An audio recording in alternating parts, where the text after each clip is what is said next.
Suara azan subuh baru saja selesai berkumandang dari masjid di ujung jalan, menyisakan kesunyian yang mencekam di dalam kamar utama yang luas ini. Aku masih bersimpuh di atas sajadah, membiarkan butiran tasbih beradu di jemariku. Cahaya lampu tidur yang temaram memantul pada dinding-dinding kamar yang dihiasi dekorasi mewah, namun bagiku, kemewahan ini terasa hampa. Di atas ranjang berukuran king size itu, Mas Arya masih terlelap, memunggungiku dengan napas yang teratur. Sebagai seorang wanita muslimah, aku dididik untuk meletakkan ridha suami di atas segalanya setelah ridha Allah. Sejak hari pertama kami menikah, aku bertekad untuk menjadi pendamping yang paling sabar, makmum yang paling patuh bagi imamku. Namun, entah sejak kapan, kepatuhan yang kuberikan dengan tulus justru dianggapnya sebagai kelemahan. Aku menghela napas panjang, mengingat kembali masa-masa 10 tahun yang lalu. Saat itu, Mas Arya hanyalah seorang staf rendahan di divisi logistik kantor ayahku. Dia bukan siapa-siapa. Dia datang dari keluarga sederhana di pelosok desa, dengan kemeja yang warnanya sudah mulai pudar karena sering dicuci.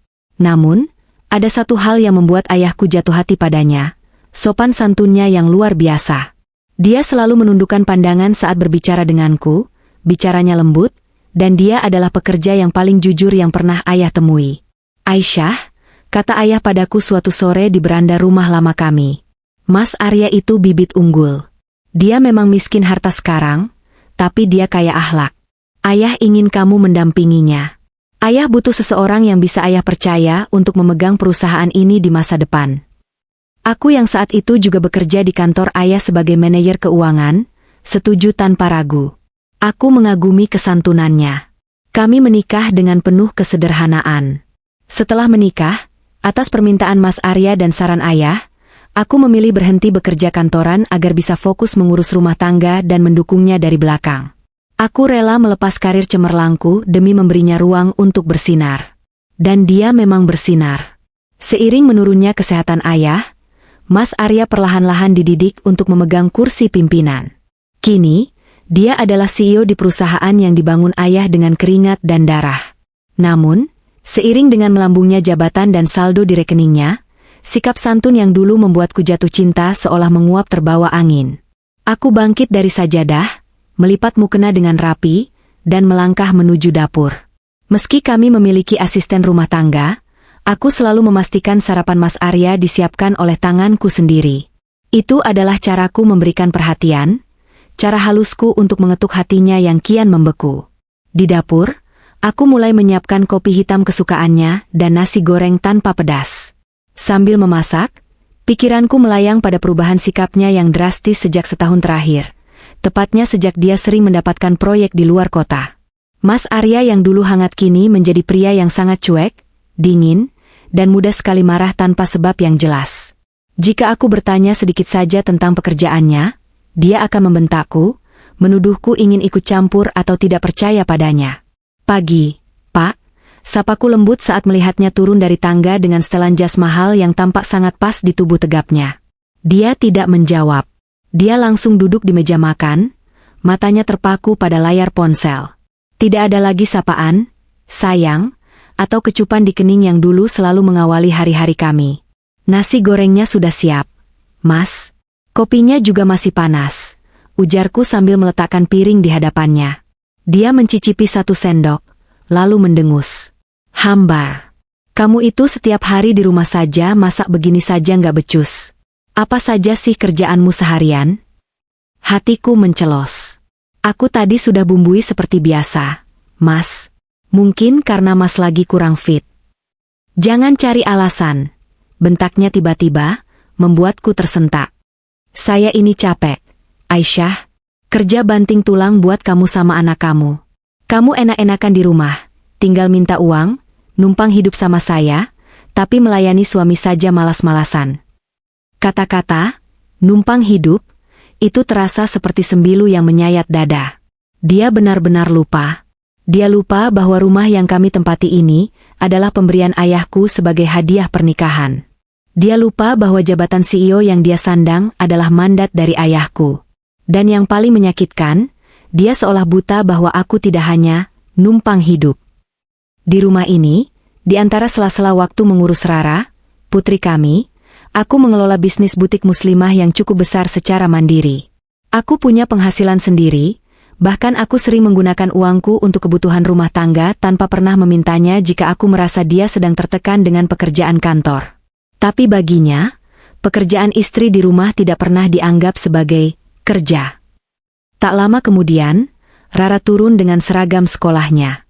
Bocah berusia 7 tahun itu mendekati papanya dengan ragu. "Papa, nanti sore bisa antar Rara beli buku gambar? Papa janjikan kalau sudah pulang dari kantor." Mas Arya bahkan tidak menoleh ke arah putri kandungnya. "Papa sibuk, Rara. Minta saja sama mamamu. Mamamu kan pengangguran, waktunya banyak." Rara menatapku dengan mata berkaca-kaca. Aku segera memeluknya, mencoba menyalurkan kekuatan. Mas Arya bangkit dari kursi, merapikan dasinya dengan kasar. "Oh ya, Aisyah," katanya dengan suara datar tanpa ekspresi. "Mulai sore ini saya akan berangkat ke Sumatera. Ada proyek besar yang harus saya urus langsung di sana selama 1 bulan penuh." Aku terkejut. 1 bulan? Kenapa mendadak sekali, Mas? Dan kenapa harus 1 bulan? Dia menatapku dengan tatapan dingin yang menusuk. "Ini proyek besar, nilainya miliaran. Saya tidak mau ada kesalahan. Jadi, dengar baik-baik, selama saya di sana, kamu tidak usah menelepon saya. Itu sangat mengganggu pekerjaan saya. Kalau saya ada waktu dan sempat, biar saya yang telepon kamu. Tapi jangan terlalu berharap. Saya ke sana untuk kerja, bukan untuk pacaran." Aku terdiam, terpaku di tempatku berdiri. Kalimat, "jangan terlalu berharap," itu terdengar sangat ganjil. Biasanya, meski dia dingin, dia masih membiarkanku menelepon untuk menanyakan kabar atau sekadar memastikan dia sudah makan. Namun kali ini, dia memberikan instruksi yang sangat keras untuk menjauh. Aku melihat asisten rumah tangga kami membawa 2 koper besar ke dalam bagasi mobil. Hatiku berdesir. Mas Arya hanya akan pergi 1 bulan, tapi kenapa barang bawaannya seolah dia hendak pindah rumah? Ada koper tambahan yang tidak biasanya dia bawa untuk perjalanan dinas. "Mas, koper yang 1 lagi itu isinya apa? Kok sepertinya banyak sekali?" tanyaku mencoba memberanikan diri. "Bukan urusanmu. Kamu tidak usah jadi istri yang rewel dan banyak tanya. Tugasmu cuma di rumah, urus anak, dan tunggu uang kiriman saya. Ingat posisi kamu, Aisyah. Kamu itu cuma numpang di kejayaan saya sekarang.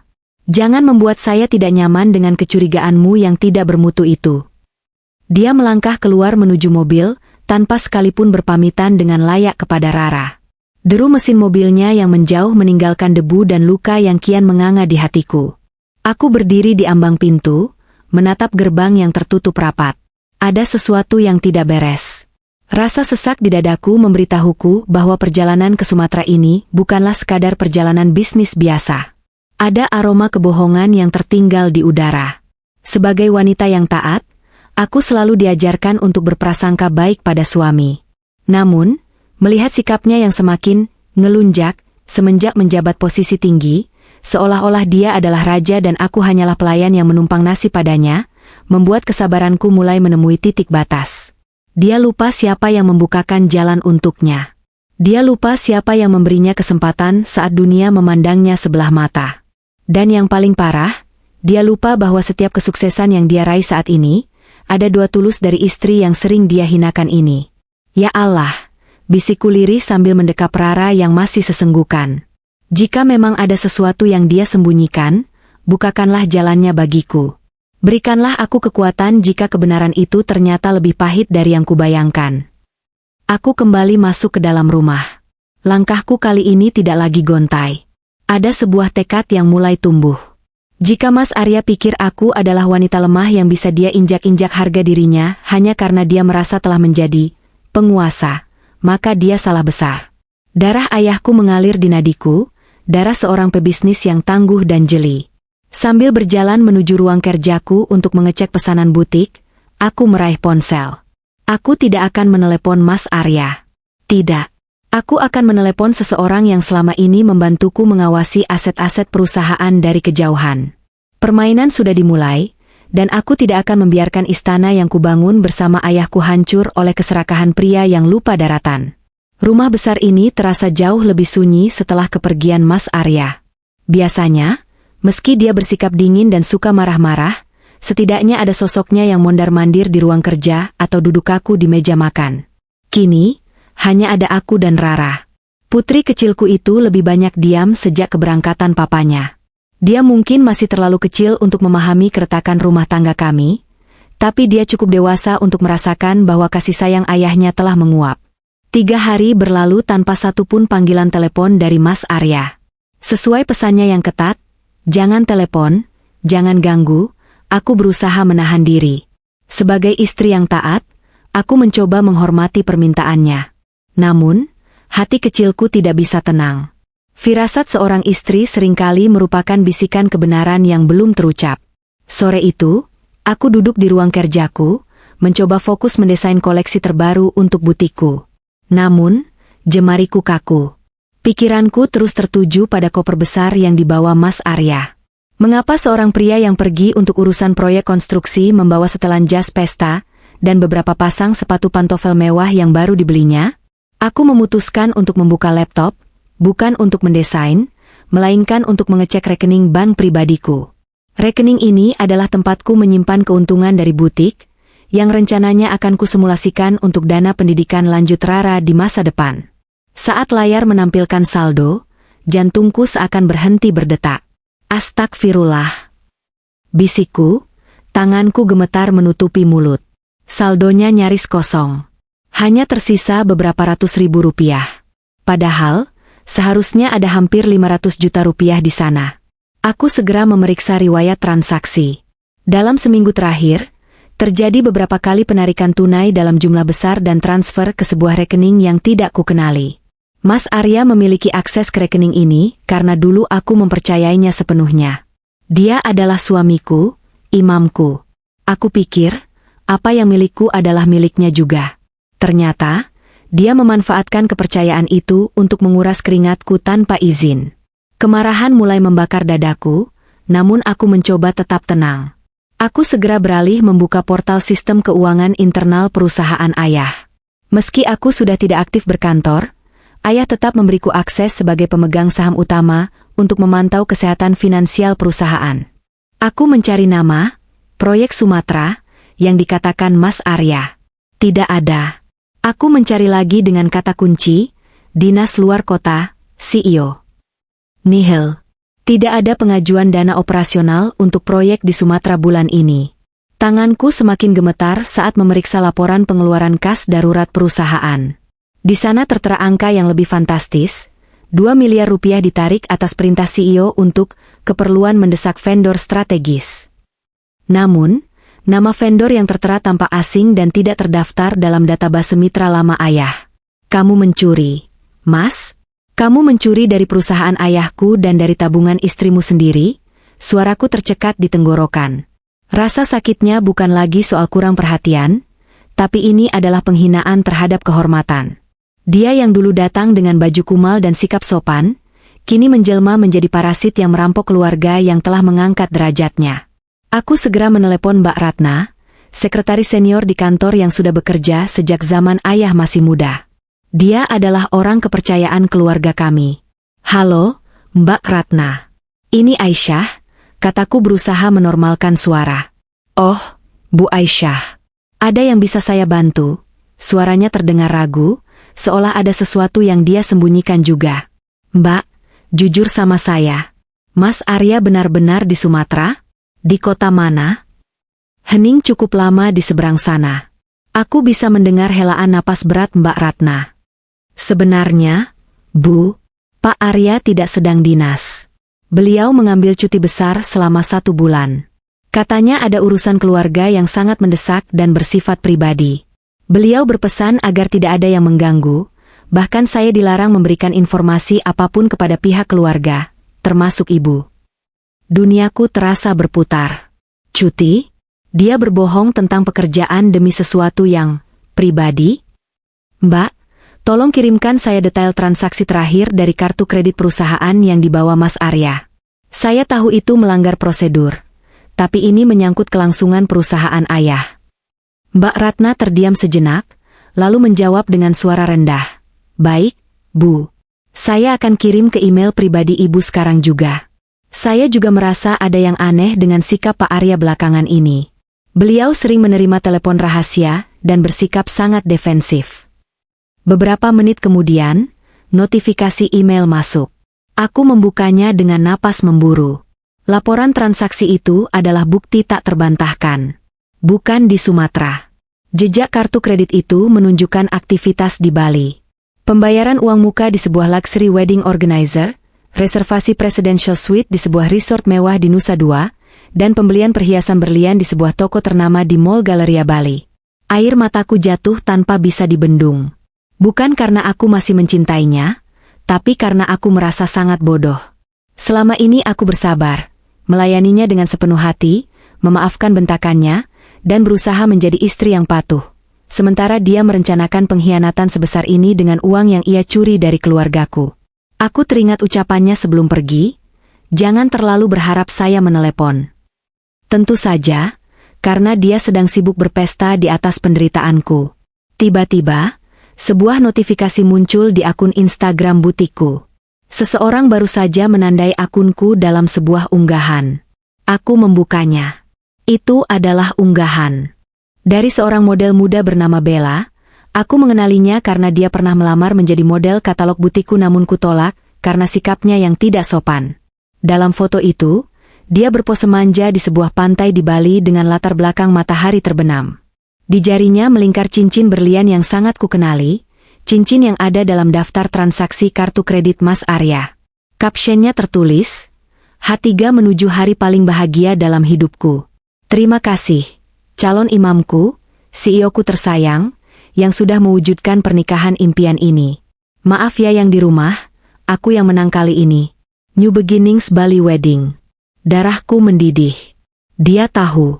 Wanita itu tahu bahwa Mas Arya sudah beristri dan punya anak.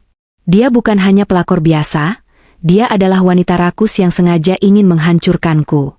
Dia bahkan mengejekku secara terang-terangan di media sosial. Mama? Kenapa Mama menangis? Rara berdiri di ambang pintu, memeluk boneka beruangnya. Aku segera menghapus air mata, menutup laptop dengan cepat. Aku tidak boleh terlihat hancur di depan putriku. Aku harus kuat. Kesabaranku sebagai wanita muslimah memang luas, tapi Islam juga mengajarkan untuk tidak membiarkan diri dizalimi secara terus-menerus. Aku mendekati Rara, berlutut di depannya, dan memegang bahunya erat. Rara, besok kita akan pergi liburan. Kita akan susul Papa ke Bali. Benarkah, Ma? Papa tidak akan marah? Mata Rara berbinar penuh harap. Papa mungkin akan terkejut. Sayang. Tapi ini adalah kejutan yang pantas dia terima. Kataku dengan nada dingin yang belum pernah kudengar dari mulutku sendiri. Malam itu, aku tidak tidur. Aku menyiapkan semua dokumen hukum. Aku menelepon pengacara keluarga kami dan memberikan instruksi tegas.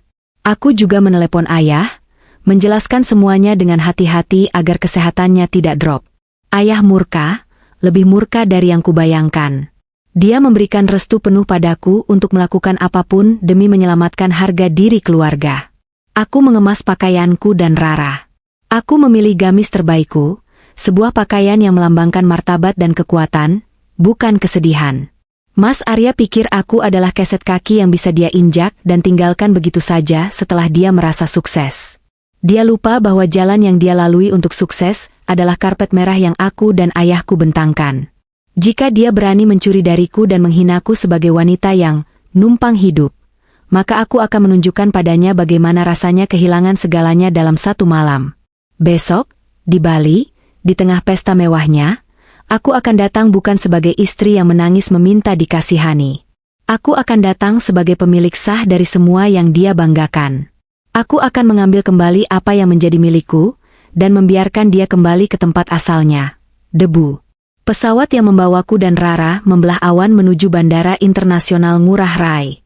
Di sampingku, Rara tampak antusias menatap keluar jendela. Sesekali menceritakan betapa senangnya dia akan bertemu Papa. Hatiku perih setiap kali dia menyebut nama itu. Ingin rasanya aku berteriak bahwa pria yang dia rindukan itu sedang bersiap untuk mengkhianati kita, namun aku menahan diri. Rara terlalu suci untuk dikotori oleh kebusukan ayahnya secepat ini. Aku menggenggam tas tanganku erat. Di dalamnya, tersimpan senjata yang lebih tajam dari pedang manapun. Buku nikah asli kami, akta kelahiran Rara, cetakan mutasi rekening yang menunjukkan aliran dana perusahaan ke vendor fiktif, serta foto-foto bukti perselingkuhan yang dikirimkan oleh penyelidik swasta yang kusewa kemarin sore. Selama perjalanan, pikiranku berkecamuk. Sebagai wanita yang selama ini berusaha taat pada suami, ada bagian dari diriku yang merasa berdosa karena melakukan penyelidikan diam-diam ini. Namun, nuraniku membela, Islam tidak mengajarkan kepatuhan buta pada kemaksiatan. Mas Arya bukan hanya mengkhianati ikatan suci pernikahan, tapi dia juga melakukan tindak kriminal, pencurian dan penggelapan. Bersabar atas kejahatan bukan lagi sebuah kebajikan, melainkan bentuk pembiaran terhadap kezaliman. Kita sudah sampai, Ma, tanya Rara saat roda pesawat menyentuh landasan. Sudah, sayang. Ayo, kita jemput keadilan kita. Jawabku pelan, meski Rara hanya menangkap kata, jemput papa. Begitu mendarat, aku langsung menghubungi Pak Baskoro, pengacara kepercayaan ayah yang sudah berada di Bali sejak tadi pagi. Halo, Pak Baskoro. Bagaimana situasinya? Tanyaku sambil berjalan menuju area pengambilan bagasi. Sudah terkonfirmasi, Bu Aisyah. Acara akad nikah akan dilangsungkan sore ini jam 4 di sebuah kapel privat di Resort Nusa Dua, dilanjutkan dengan pesta resepsi mewah di taman yang menghadap laut. Saya sudah menyiapkan 2 orang saksi dari kantor pusat, dan juga sudah berkoordinasi dengan pihak kepolisian setempat terkait laporan penggelapan dana. Mereka akan berjaga dalam jarak aman, lapor Pak Baskoro dengan suara baritonnya yang tenang. Bagus. Pastikan semuanya rapi.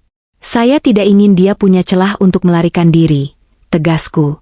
Kami menuju sebuah hotel yang tidak jauh dari lokasi resort tersebut. Aku sengaja tidak memilih resort yang sama agar keberadaanku tidak terendus lebih awal. Di dalam kamar hotel, aku mulai bersiap. Aku mandi, berwudu, dan menunaikan sholat zuhur dengan sangat khusyuk. Aku bersujud lama sekali, meminta kekuatan agar tidak dikuasai amarah yang meledak-ledak, melainkan ketenangan yang mematikan. Setelah sholat, aku mulai merias diri. Aku bukan tipe wanita yang suka bersolek berlebihan, tapi hari ini berbeda. Aku harus terlihat berwibawa. Aku mengenakan gamis sutra berwarna marun gelap yang elegan, dengan jilbab senada yang tersampir anggun. Di cermin, aku melihat sosok Aisyah yang baru, bukan lagi istri yang tunduk dan ketakutan, melainkan wanita yang siap mengambil kembali martabatnya. Aku juga memakaikan Rara baju terbaiknya. Sebuah gaun putih cantik yang kubeli dari butikku sendiri. Rara cantik sekali, pujiku sambil menyisir rambutnya. Papa pasti senang lihat Rara pakai baju ini, ya Ma. Aku hanya tersenyum getir. Papamu mungkin akan menjadi orang yang paling menyesal melihatmu hari ini, Nak. Sekitar jam 3 sore, ponselku bergetar. Sebuah pesan masuk dari nomor tidak dikenal. Itu adalah foto dari penyelidik swasta. Foto itu memperlihatkan Mas Arya yang tampak sangat gagah dengan tuxedo putih, berdiri di depan cermin besar. Di foto lain, terlihat Bella sedang dirias, wajahnya penuh senyum kemenangan. Dan yang membuat darahku berdesir hebat, adalah foto sebuah kalung berlian besar di dalam kotak beludru merah. Itu adalah mahar yang dibeli dengan uang tabunganku, uang yang seharusnya untuk masa depan Rara. Mari kita berangkat, Pak, kataku pada sopir sewaan yang sudah menunggu di lobi. Sepanjang perjalanan menuju Nusa Dua, aku melihat keindahan Bali yang biasanya menenangkan, namun kali ini terasa seperti latar belakang panggung sandiwara yang akan segera kubongkar. Aku mengingat kembali masa-masa ketika Mas Arya masih menjadi pegawai rendahan. Saat dia tidak mampu membeli motor, dan aku yang merayu ayah untuk memberinya kendaraan dinas. Saat dia sakit keras dan aku yang menjaganya siang malam tanpa mengeluh. Semua pengabdian itu kini dibalas dengan racun. Saat mobil memasuki kawasan resort, kemewahannya benar-benar mencolok. Janur kuning melengkung indah dengan hiasan bunga lili putih yang mahal. Di papan.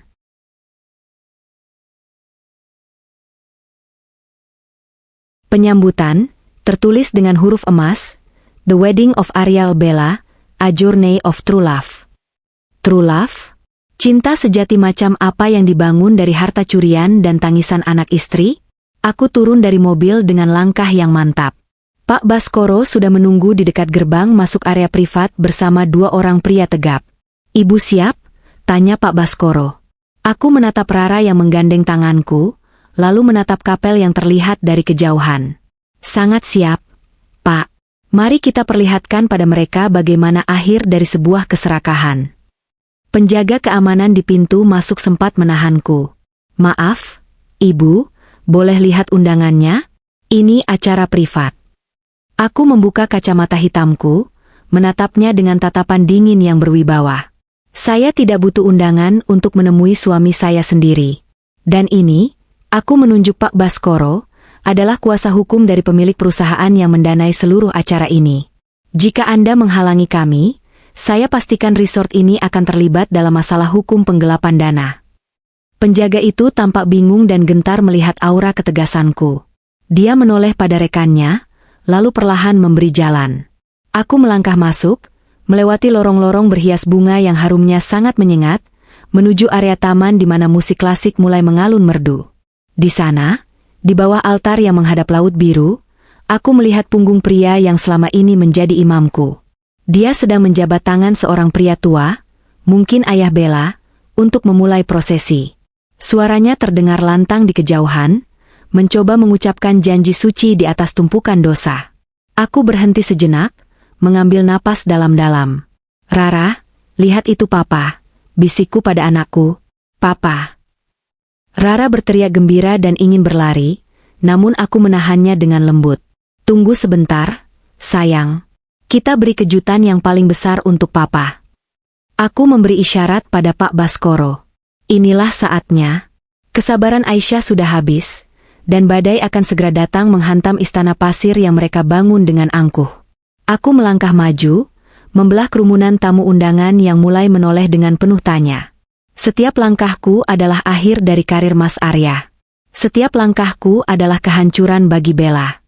Dan setiap langkahku adalah kembalinya harga diriku sebagai seorang wanita, seorang ibu, dan seorang putri yang sah. Langkah kakiku terasa ringan namun mantap, seolah setiap pijakan di atas rumput hijau resort ini sedang menghancurkan pondasi kebohongan yang dibangun Mas Arya. Alunan musik string quartet yang tadinya terdengar romantis mendadak terasa sumbang saat aku dan Rara semakin dekat ke arah pelaminan. Para tamu undangan, yang terdiri dari kolega bisnis dan sosialita teman-teman Bella, mulai berbisik-bisik. Mereka menatapku dengan heran. Seorang wanita berhijab anggun, menggandeng anak kecil, berjalan membelah kerumunan di saat yang tidak tepat. Di atas sana, Mas Arya baru saja akan menyematkan cincin di jari Bella. Namun, gerakannya terhenti. Matanya menangkap sosokku. Seketika, wajahnya yang tadi penuh binar kemenangan berubah menjadi pucat pasi, seperti darah yang tiba-tiba surut dari tubuhnya. "Aisyah," desisnya pelan, namun cukup terdengar oleh Bella dan orang tuanya. Aku berhenti tepat di depan pelaminan. Aku tidak berteriak. Aku tidak menangis. Aku hanya menatapnya dengan pandangan yang kosong namun menusuk. "Papa." Rara melepaskan genggamanku dan berlari kecil menuju tangga pelaminan. "Papa, katanya Papa di Sumatera? Kok Papa di sini pakai baju putih? Papa lagi main sandiwara ya?" Suara polos Rara memecah keheningan. Beberapa tamu mulai menutup mulut dengan tangan, menyadari drama nyata sedang terjadi di depan mata mereka. Mas Arya mematung, tangannya yang memegang cincin bergetar hebat. Bella, yang tampak cantik namun mengerikan dengan riasan tebalnya, segera maju selangkah. Dia menatapku dengan tatapan jijik. "Heh, siapa kamu? Berani-beraninya bawa anak kecil ini mengganggu acara saya. Satpam, kenapa orang gembel ini bisa masuk?" Aku tersenyum tipis. Sebuah senyuman yang mungkin terlihat mengerikan bagi mereka yang mengenalku sebagai wanita pendiam. "Gembel?" tanyaku tenang. "Sepertinya kamu salah orang, Mbak Bella. Gembel yang sebenarnya adalah pria di sampingmu itu. Pria yang membiayai gaun mewahmu dan pesta ini dengan uang curian." "Aisyah, tutup mulutmu," bentak Mas Arya, mencoba mengembalikan sisa-sisa wibawanya yang mulai rontok. Dia menoleh ke arah orang tua Bella yang tampak bingung. "Pah, MAH, abaikan wanita ini. Dia ini cuma orang yang terobsesi sama saya. Dia dulu asisten saya yang dipecat karena tidak becus kerja. Kebohongannya begitu lancar mengalir, seolah-olah dia sudah melatihnya berkali-kali. Namun, aku sudah siap. Asisten? Aku tertawa kecil, suara tawaku bergema melalui mikrofon yang kebetulan diletakkan di dekat tangga pelaminan oleh pembawa acara yang terpaku. Mas Arya, kamu lupa? Rumah yang kita tempati, jabatan yang kamu banggakan, bahkan setelan jas yang kamu pakai saat ini, semuanya adalah milik keluargaku. Kamu hanyalah seorang pegawai rendahan yang diangkat derajatnya oleh ayahku, karena kasihan melihat kemiskinanmu dulu. Jaga bicaramu. Ibu Bella maju, wajahnya merah padam. Menantu saya ini CEO sukses. Dia orang kaya. Jangan sembarangan bicara karena kamu iri tidak bisa memilikinya. Oh, ibu merasa bangga punya menantu CEO. Aku menatap wanita tua itu dengan iba. Ibu tahu dari mana dia kaya? Dari mobil Alphard yang dia berikan sebagai seserahan kemarin? Itu mobil operasional kantor ayah saya yang dia bawa kabur tanpa izin. Atau dari perhiasan berlian yang dipakai putri ibu? Itu dibeli menggunakan uang tabungan pendidikan anak kandungnya sendiri yang dia kuras habis 3 hari lalu. Aku mengeluarkan tumpukan dokumen dari tas. Pak Baskoro maju dan menyerahkan salinan bukti-bukti itu kepada orang tua Bella dan beberapa tamu VIP di barisan depan. Ini adalah bukti mutasi rekening. Silakan lihat sendiri. Dana sebesar 2 miliar rupiah ditarik dari kas perusahaan PT. Berkah abadi dengan keterangan palsu untuk proyek di Sumatera, padahal mengalir ke rekening wedding organizer ini. Dan ini, aku menunjukkan foto buku nikah, adalah bukti bahwa saya adalah istri sahnya. Kami belum bercerai, dan dia tidak pernah meminta izin untuk poligami. Suasana pesta mendadak riuh dengan suara kecaman. Bella tampak gemetar, bukan karena sedih, tapi karena malu. Dia menjerit ke arah Mas Arya, "Mas, katamu kamu sudah duda. Katamu kamu kaya raya dan istri tuamu cuma numpang hidup yang sebentar lagi bakal kamu tendang." Mas Arya, yang menyadari posisinya benar-benar terpojok, mendadak berubah menjadi monster. Dia melompat turun dari pelaminan, mendekatiku dengan wajah garang, seolah ingin melayangkan tamparan. Namun, Pak Baskoro dan 2 orang pria tegap segera menghalangi jalannya. "Ya, memang benar," teriak Mas Arya dengan nada sombong yang meluap-luap. "Aku sengaja poligami. Aku bosan sama kamu, Aisyah. Kamu itu sudah tua. Membosankan, tidak bisa diajak pergaulan kelas atas. Kamu cuma pantas di dapur. Bella jauh lebih cantik, lebih muda, dan pantas bersanding denganku di acara-acara penting. Kamu itu cuma numpang hidup padaku selama ini. Tanpa aku yang kerja di kantor ayahmu, perusahaan itu sudah bangkrut." Penghinaan itu dilemparkannya di depan anak kandungnya sendiri. Rara mulai menangis ketakutan melihat ayahnya berteriak seperti orang kesurupan. "Numpang hidup." Aku mendekat, tepat di depan wajahnya. Aku tidak perlu berteriak untuk membuat suaraku terdengar kuat. "Kamu bilang aku numpang hidup? Mas, kamu adalah orang yang paling tidak tahu diri yang pernah aku temui. Kamu lupa siapa yang mengajarimu cara membuat laporan keuangan saat kamu masih bau keringat gudang? Kamu lupa siapa yang membayar utang-utang keluargamu di desa saat kita baru menikah?" Aku menunjuk ke arah Bella. "Dan kamu, Bella, kamu merasa bangga menang? Kamu pikir pria yang sanggup mencuri dari anaknya sendiri akan setia padamu? Dia hanya mencintaimu selama uang hasil curian itu masih ada. Dan kabar buruk untukmu, uang itu sudah habis." Bella tertawa sinis, meski air mata mulai merusak riasannya. "Sudahlah, nggak usah banyak drama. Walaupun kamu istri sah, Mas Arya tetap pilih aku. Dia yang punya jabatan. Besok aku akan tinggal di rumah besar itu. Kamu yang harus angkat kaki jadi gembel. Mas Arya sudah janji bakal menceraikan kamu secara tidak hormat." Aku menatap mereka berdua dengan dingin. "Tinggal di rumahku? Maaf, tadi pagi, ayahku sudah menandatangani surat pemecatanmu secara tidak hormat. Arya, kamu bukan lagi CEO. Kamu bukan lagi siapa-siapa di perusahaan kami. Dan soal rumah, sertifikatnya atas nama saya, pemberian ayah sebagai harta bawaan. Kamu tidak punya hak 1 inci pun di sana." Mas Arya tertegun. "Apa? Pemecatan? Kamu tidak bisa melakukan itu. Ayahmu sudah sakit-sakitan, dia butuh aku. Ayahku mungkin sakit fisik, tapi pikirannya jauh lebih tajam darimu. Dia sudah tahu semuanya, jawabku mantap. Dan untuk melengkapi kebahagiaan pernikahan kalian hari ini, saya sudah mengundang tamu spesial. Aku memberi kode ke arah pintu masuk taman. Beberapa orang pria berseragam kepolisian muncul, berjalan cepat ke arah kami. Saudara Arya Wijaya, tanya salah satu polisi. Kami dari Kepolisian Bali, berkoordinasi dengan Polda Metro Jaya. Anda kami tahan atas dugaan penggelapan dalam jabatan dan pencurian dana perusahaan berdasarkan laporan dari PT Berkah Abadi. Wajah Mas Arya berubah menjadi seputih kertas. Borgol perak berkilat terkena cahaya lampu pesta saat melingkar di pergelangan tangannya. Aisyah, tolong, Dek, jangan begini. Arya mulai merengek, keberaniannya hilang seketika saat melihat polisi. Kasihan Rara kalau papanya dipenjara. Kita bicarakan baik-baik di rumah. Rara jauh lebih kasihan punya papa pencuri dan pengkhianat seperti kamu, kataku tanpa ekspresi. Bella mencoba melepaskan diri dari kerumunan, namun Pak Baskoro menghalanginya. Dan Mbak Bella, perhiasan dan mobil yang Anda terima sebagai mahar akan disita sebagai barang bukti karena dibeli dengan uang hasil kejahatan. Silakan serahkan secara sukarela atau kami ambil dengan paksa.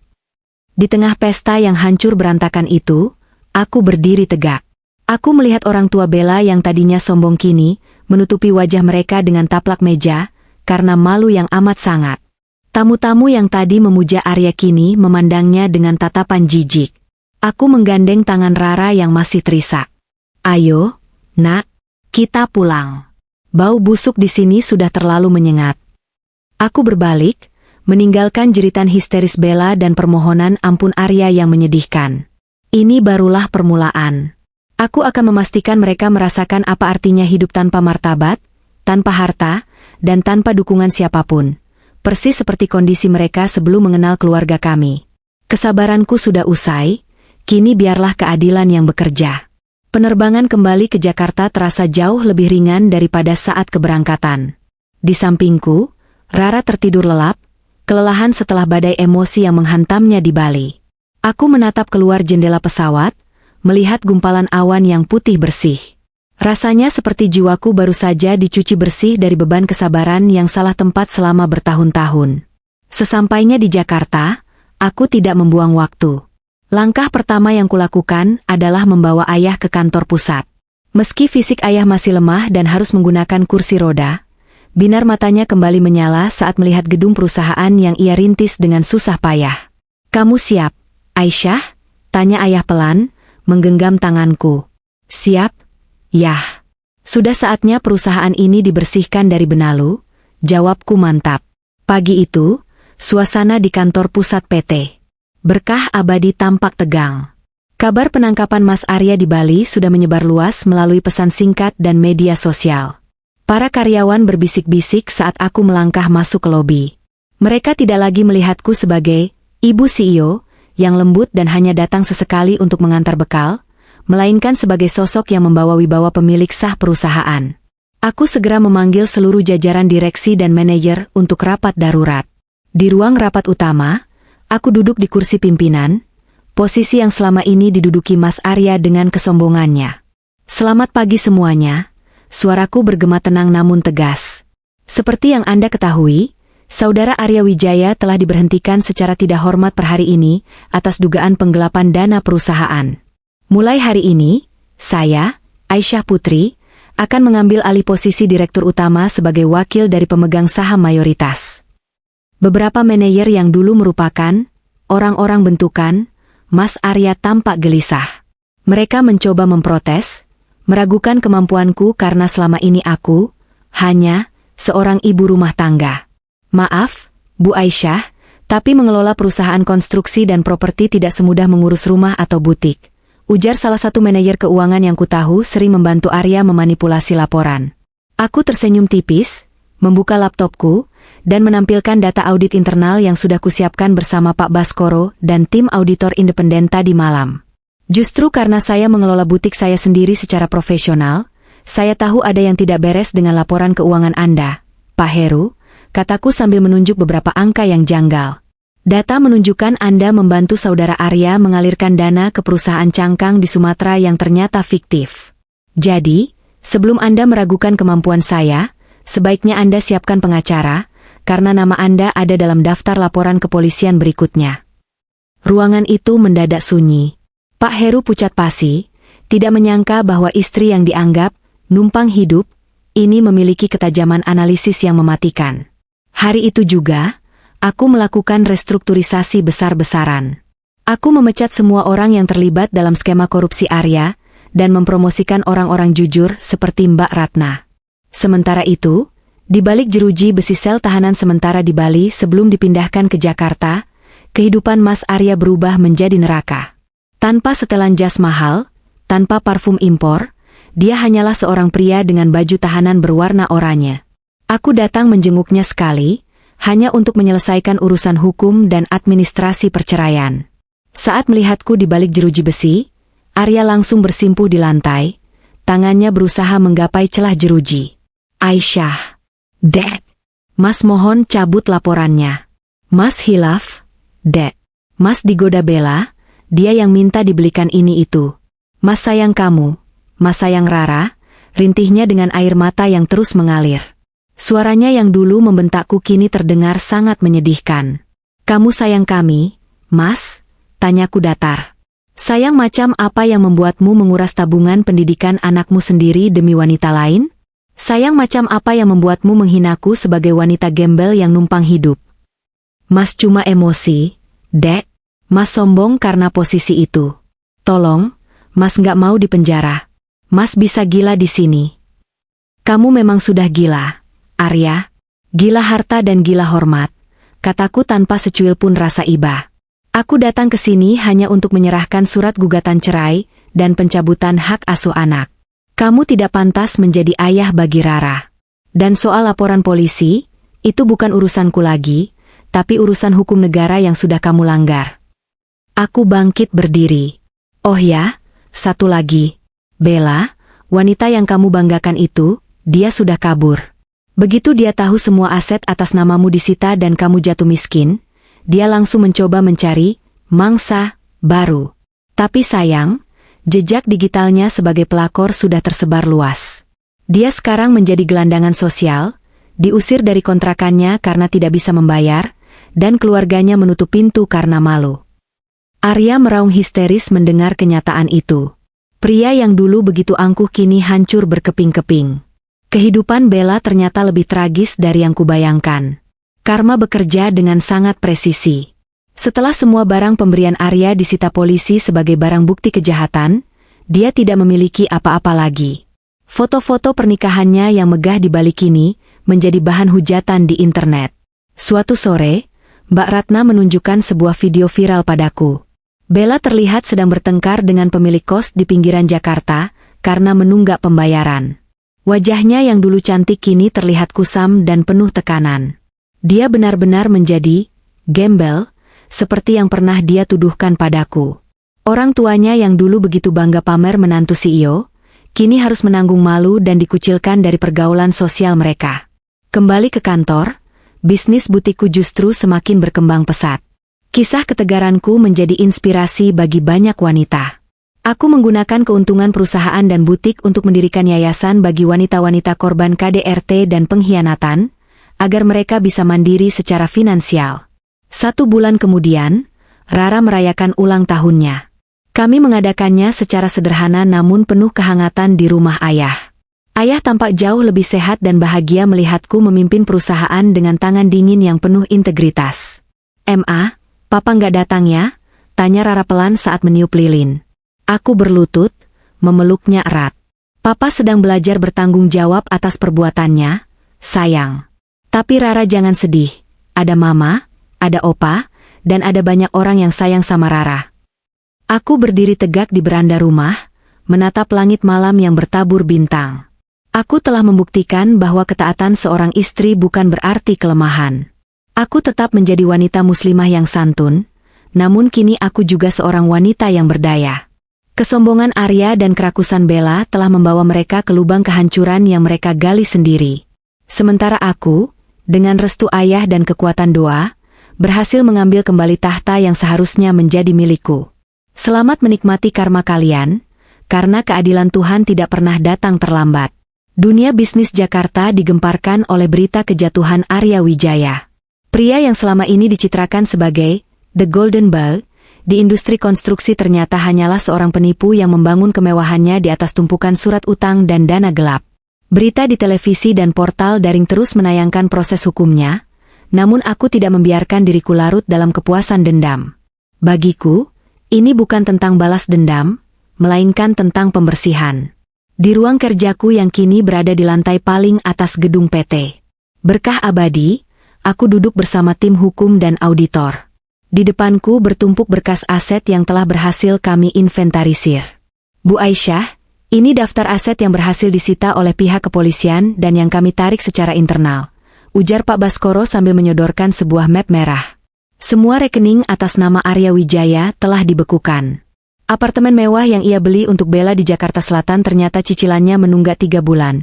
Dan kami sudah berkoordinasi dengan bank untuk melakukan penyitaan karena uang muka apartemen itu terbukti berasal dari penggelapan dana vendor. Aku membaca daftar itu satu persatu. Mobil sport yang sering dipamerkan Arya di media sosial? Ditarik. Jam tangan mewah seharga miliaran? Disita sebagai barang bukti. Bahkan rumah peristirahatan yang ia beli diam-diam di puncak kini kembali ke tangan perusahaan. Lalu, bagaimana dengan mahar yang ia berikan pada wanita itu? Tanyaku tenang.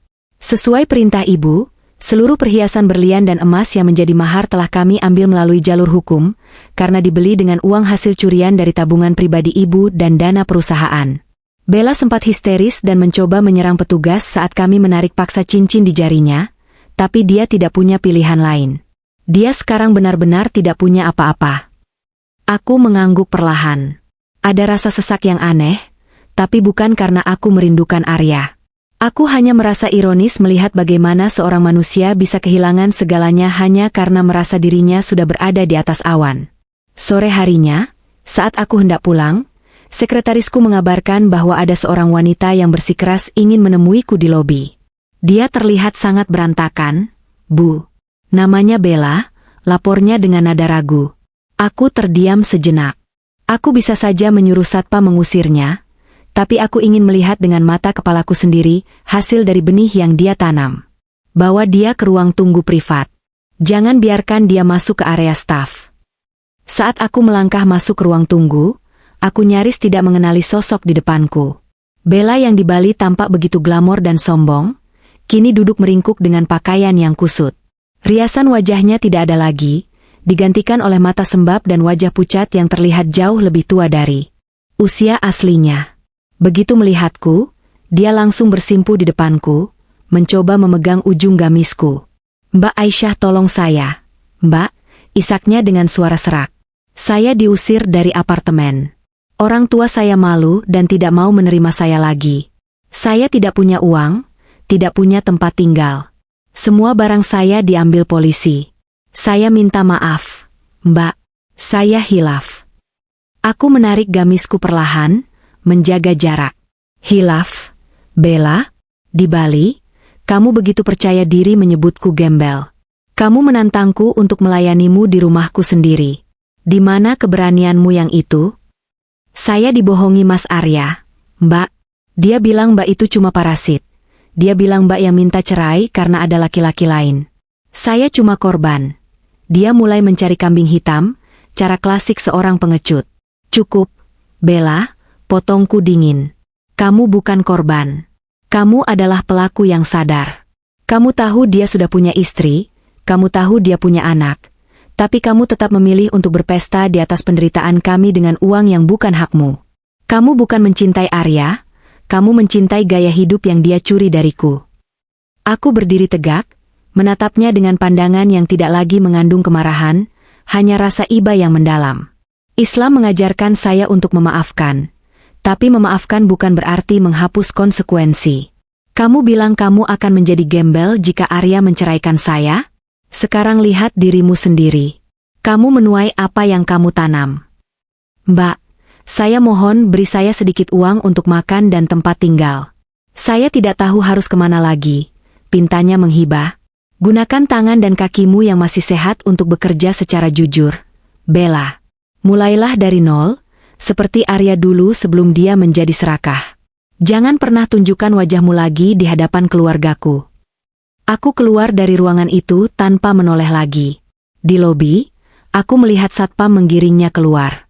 Pemandangan itu adalah babak akhir dari persaingannya yang tak masuk akal denganku. Dia yang ingin merebut tahtaku, kini berakhir di emperan jalan. Malamnya, aku mengunjungi ayah di rumah sakit untuk kontrol rutin. Kondisi ayah membaik secara drastis sejak aku mengambil alih perusahaan. Beliau merasa beban berat di pundaknya telah terangkat. Aisyah, panggil ayah dengan suara yang lebih kuat. Ayah sudah mendengar kabar bahwa pengadilan telah menetapkan hukuman maksimal untuk Arya.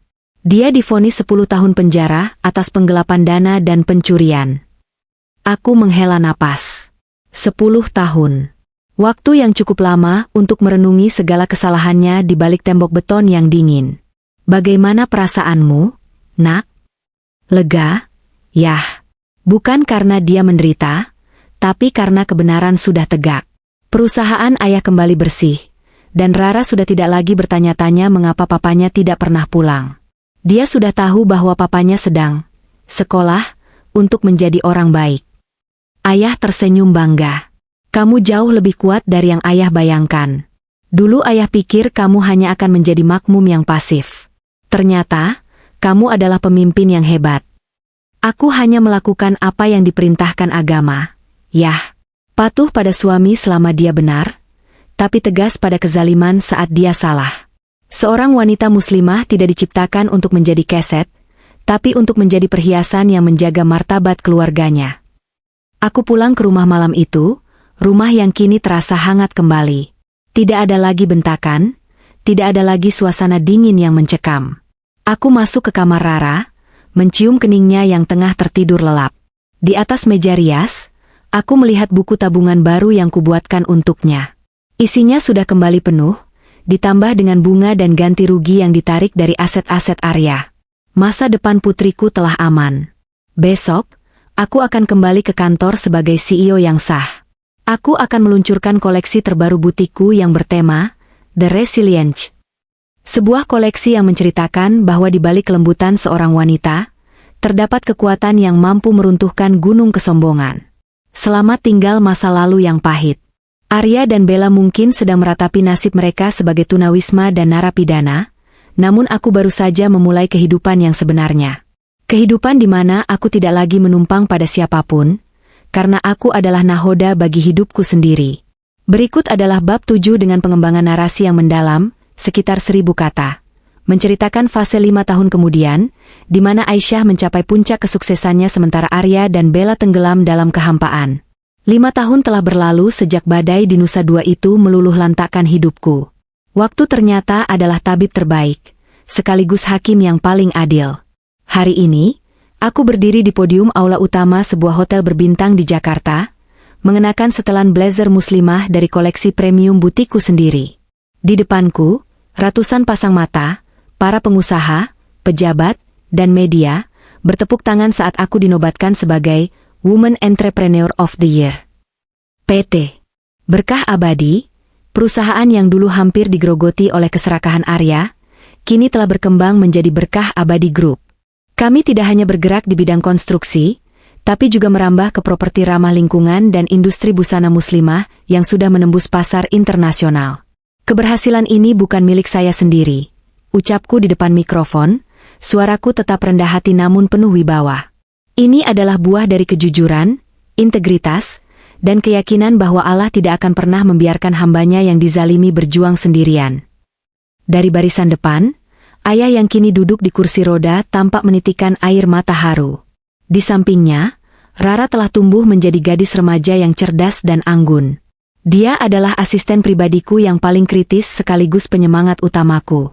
Kami telah melewati masa-masa sulit bersama, dan kini kami sedang memanen keberkahannya.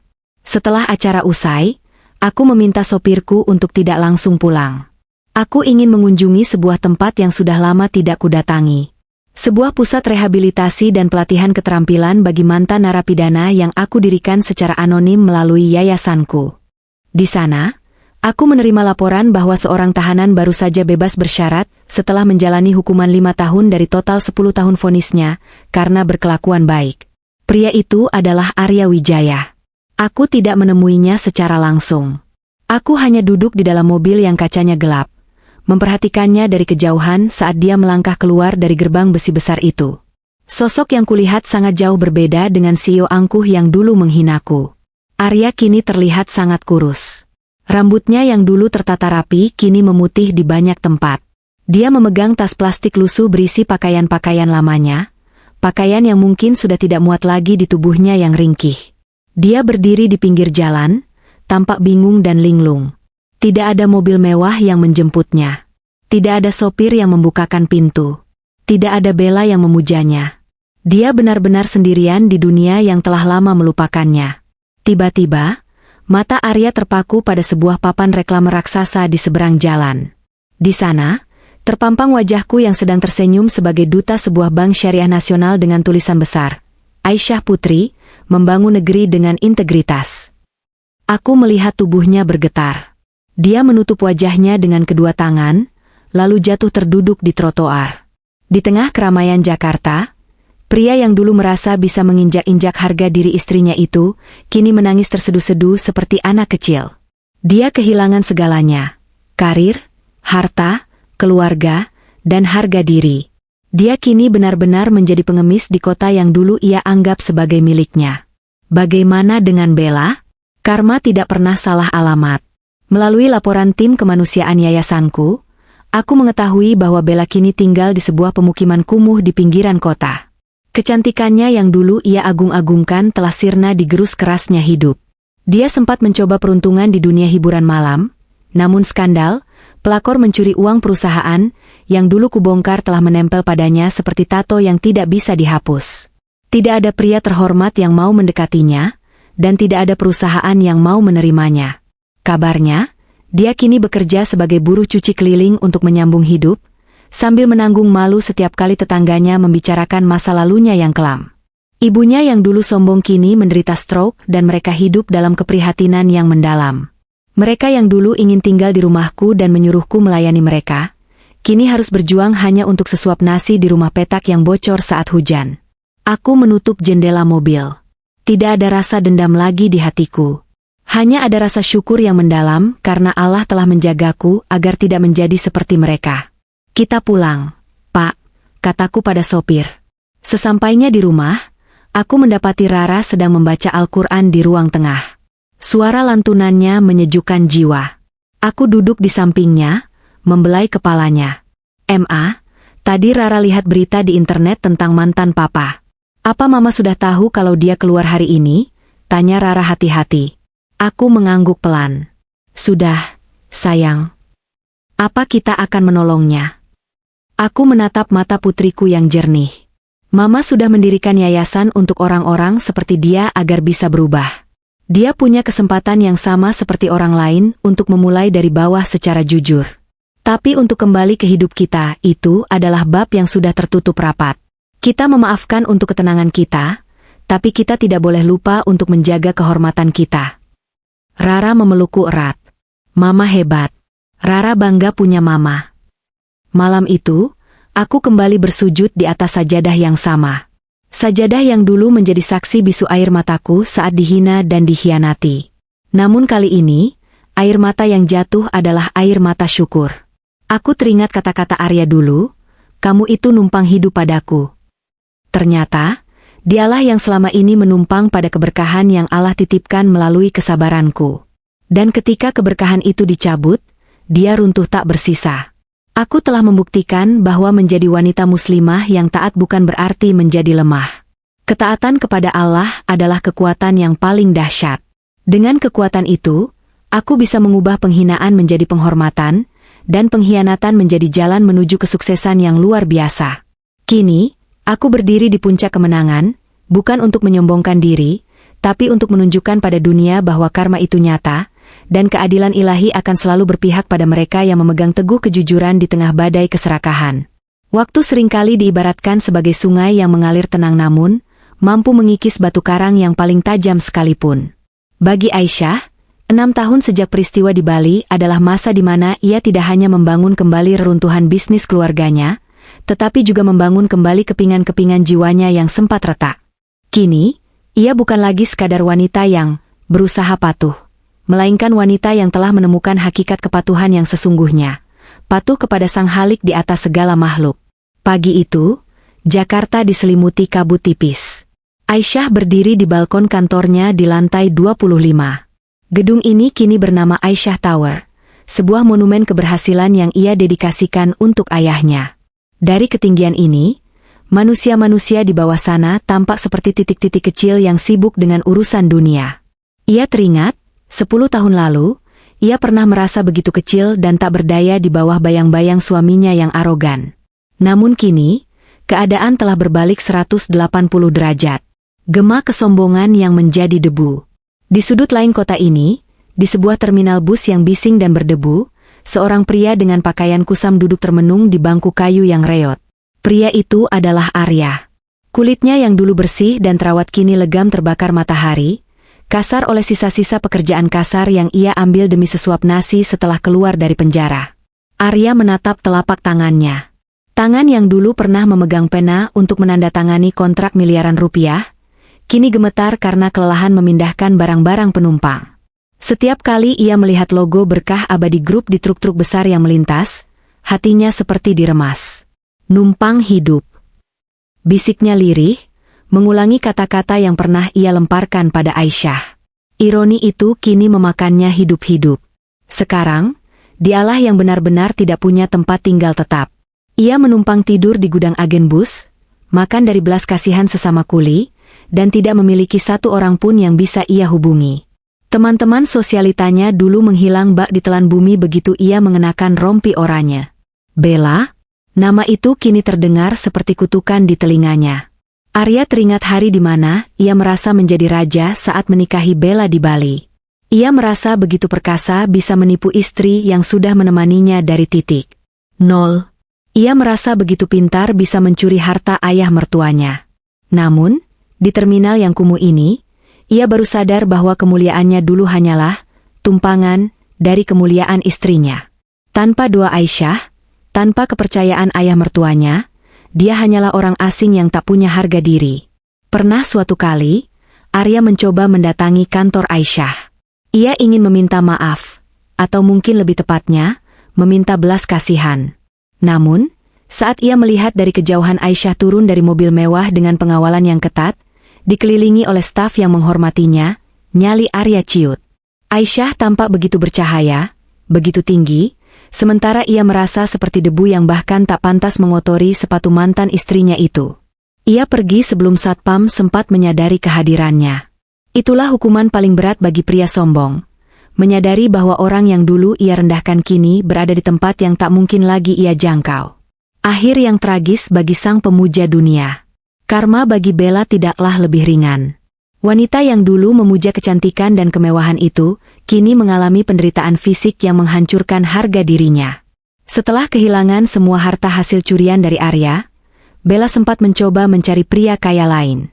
Namun, dunia ini sempit bagi seorang pengkhianat yang wajahnya sudah terlanjur viral sebagai perusak rumah tangga.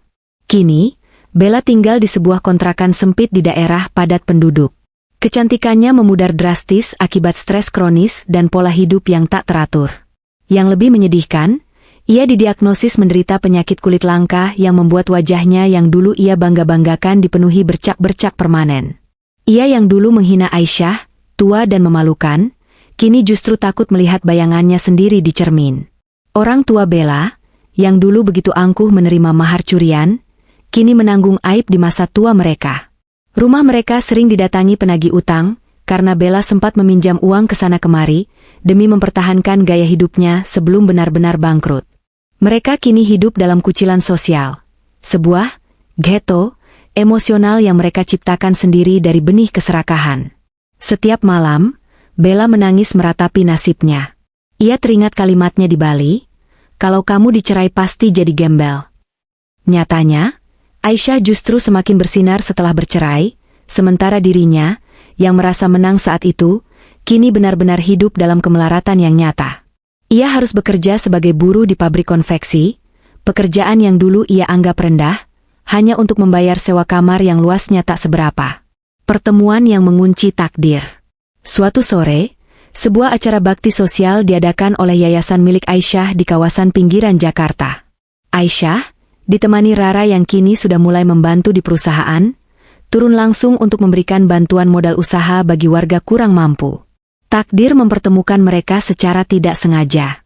Di barisan penerima bantuan, ada seorang pria yang menunduk dalam, mencoba menutupi wajahnya dengan topi lusuh. Namun, ikatan batin seorang anak tidak bisa dibohongi. "Papa," suara Rara bergetar. Aisyah menghentikan langkahnya. Ia menatap pria itu. Arya mengangkat wajahnya perlahan.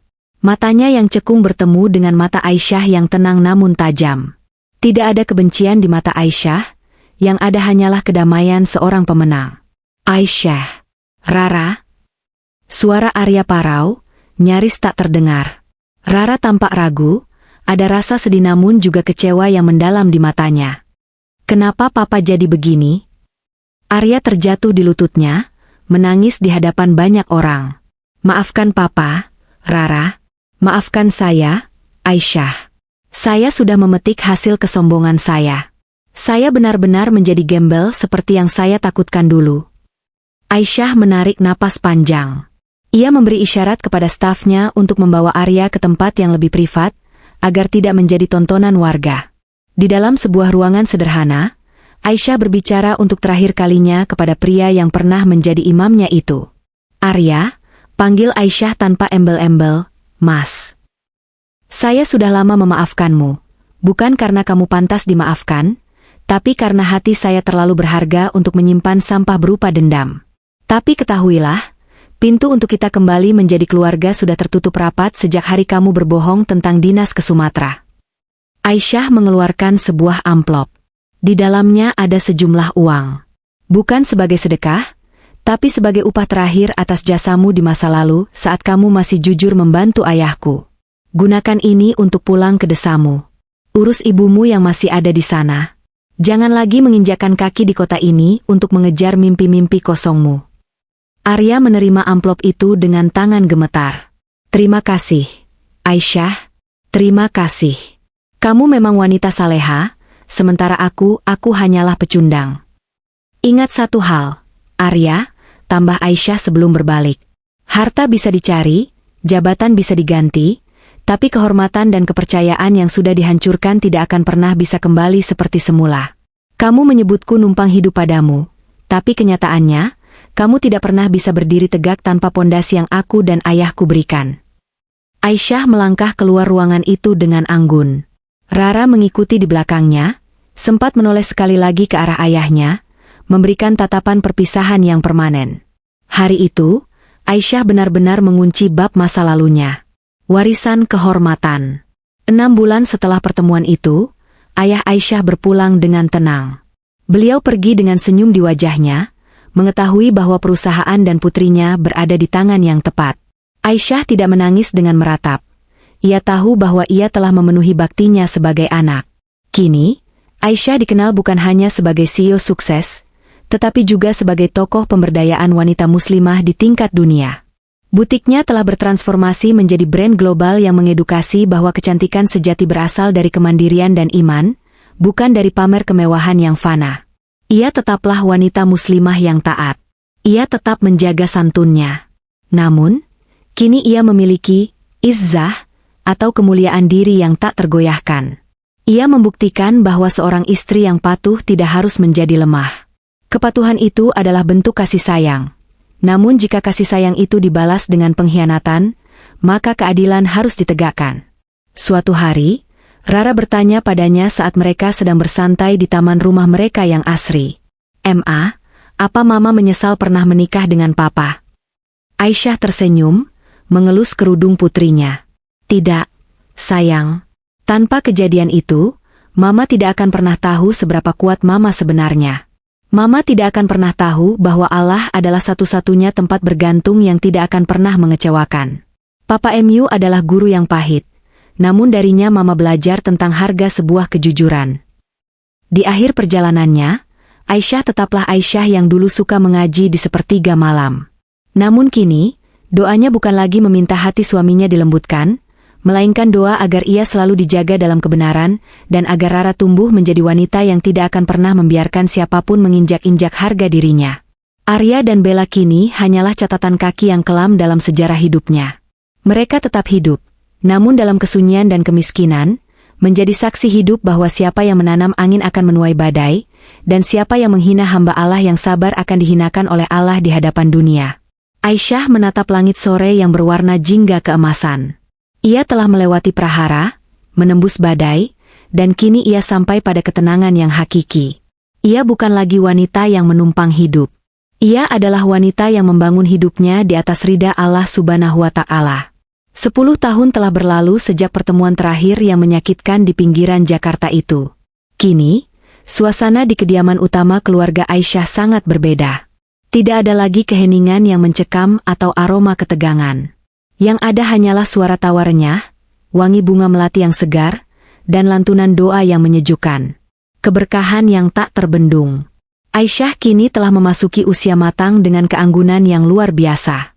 Wajahnya tidak menunjukkan guratan penderitaan masa lalu, justru terpancar aura ketenangan dari seorang wanita yang telah selesai dengan dunianya.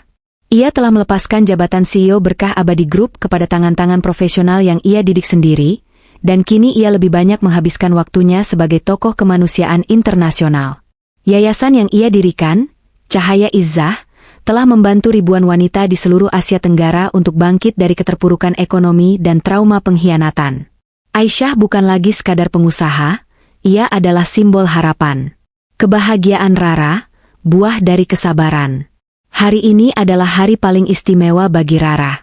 Di taman belakang rumah mereka yang luas dan asri, tempat yang dulu menjadi saksi bisu air mata ibunya, Rara berdiri dengan anggun mengenakan gaun pengantin muslimah berwarna putih gading. Rara tumbuh menjadi wanita yang luar biasa. Ia lulus dengan predikat summa cum laude dari universitas ternama di London, dan kini memimpin divisi kreatif di perusahaan keluarga.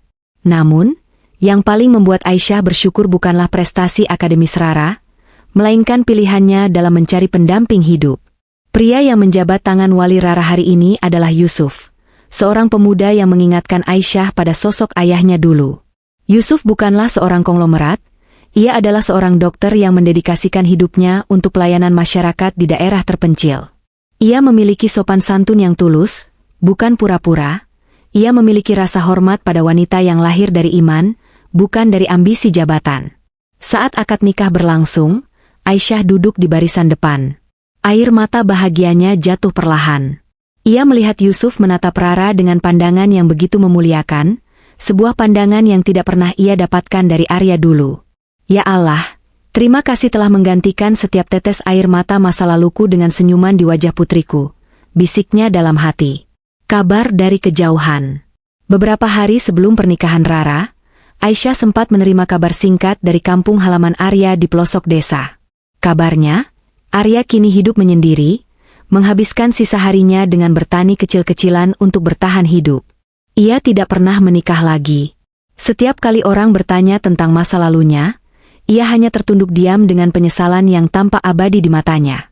Bella pun dikabarkan telah berpindah-pindah tempat tinggal karena malu, hidup dalam kesederhanaan yang pahit tanpa ada lagi kemewahan yang dulu ia puja. Mereka berdua telah menjadi sejarah yang terkunci, sebuah pelajaran bagi siapapun yang berani bermain dengan ketulusan hati seorang istri yang saleha. Penutup yang sempurna. Setelah acara resepsi usai, Aisyah berdiri di beranda rumah, menatap langit malam yang bertabur bintang. Rara mendekat dan memeluk ibunya dari belakang. "Ma, terima kasih sudah menjadi ibu yang sangat kuat." Tanpa ketegasan mama 10 tahun lalu, Rara mungkin tidak akan pernah tahu apa artinya harga diri, bisik Rara lembut. Aisyah berbalik dan memeluk putri tunggalnya itu. Kekuatan itu datang dari Allah. Sayang, mama hanya berusaha taat. Dan ketaatan yang paling tinggi adalah berani melepaskan apa yang buruk bagi kita agar Allah bisa menggantinya dengan yang jauh lebih baik.